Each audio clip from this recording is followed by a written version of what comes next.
Hey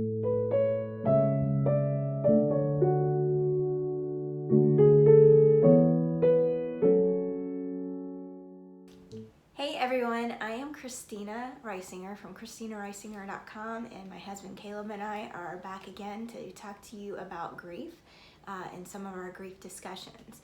Today we are going to discuss kind of what happens with parenting after losing a child, and we're going to tell you some of our own experiences and how we felt about parenting our own other children after we lost Isabella. So I'm going to let him start. Okay, sure. We'll talk about kind of our different parenting styles. Now, I'll say from the outset that Christina probably has a more reserved, cautious approach to parenting than I would, and that was true before Isabella. But I would say after Isabella, instead of being like here, we were more like, maybe outside the frame of the camera.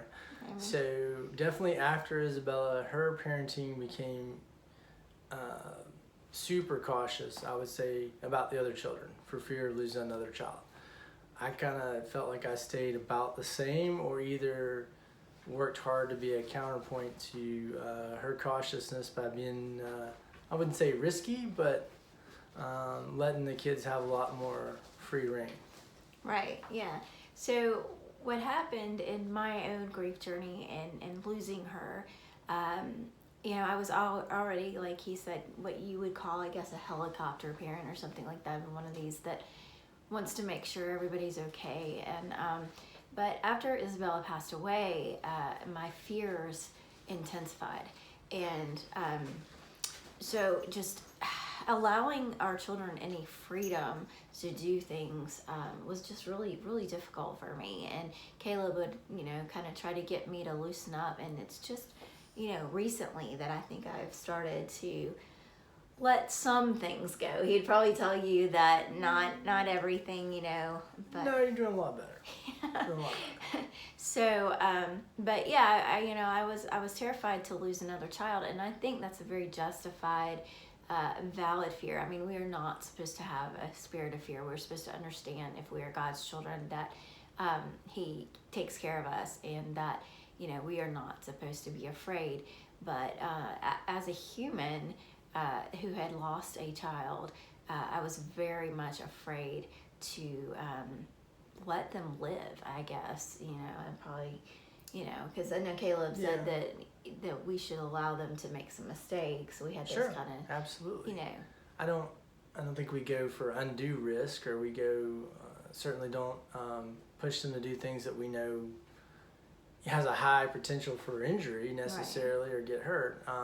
I'm not talking about like sports injuries, but like stuff that's, like I'm not gonna let them bungee jump here. That's kind of. But certainly if they want to try something, like they should do it. And I know, whether it's going to the beach, or whether it's going on a hunting or fishing trip with me, or even stuff like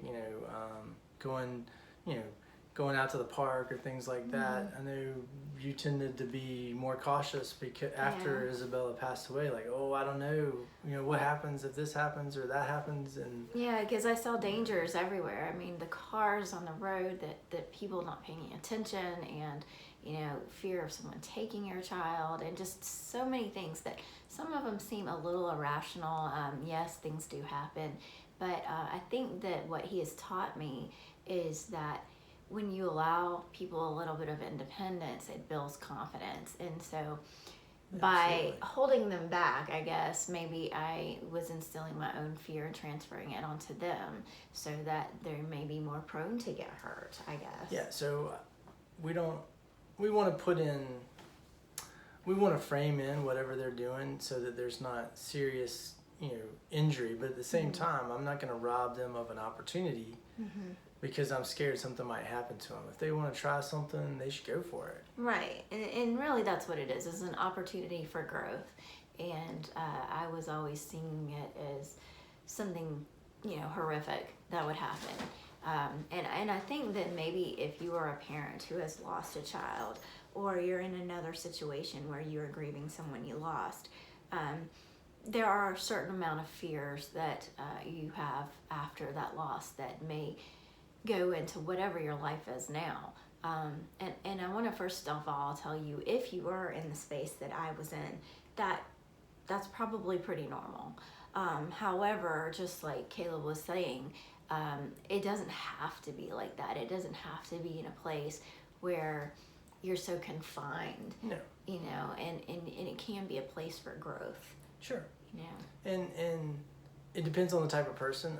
Certainly, you can look at statistics and you can see that the risk for things to happen is pretty low for most of the activities that I think most people would let their children participate in. Mm-hmm. So you could take that approach. For a lot of people, they don't seem to buy into the statistics and they're very emotional about it.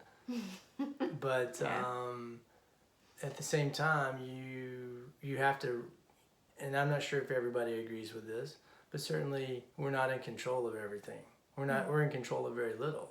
Mm-hmm. Like I said, I'm not going to go let them bungee jump or do something I know is above their capability when they're still in grammar school, Mm-hmm. And that's an extreme example. I understand that. Mm-hmm. But you're gonna try to frame things so that there's not a lot of risk. But at the same time, they could get hurt doing some things, but that's okay. Right, and knowing that you have choices is not the same. Like, you making good, healthy choices, that's not the same as maintaining that control. Like he said, we have little control over a lot of things, and but you can make good choices. And so either you're making those choices for yourself or you're making them for others to help them foster a place of growth instead of a place of insecurity.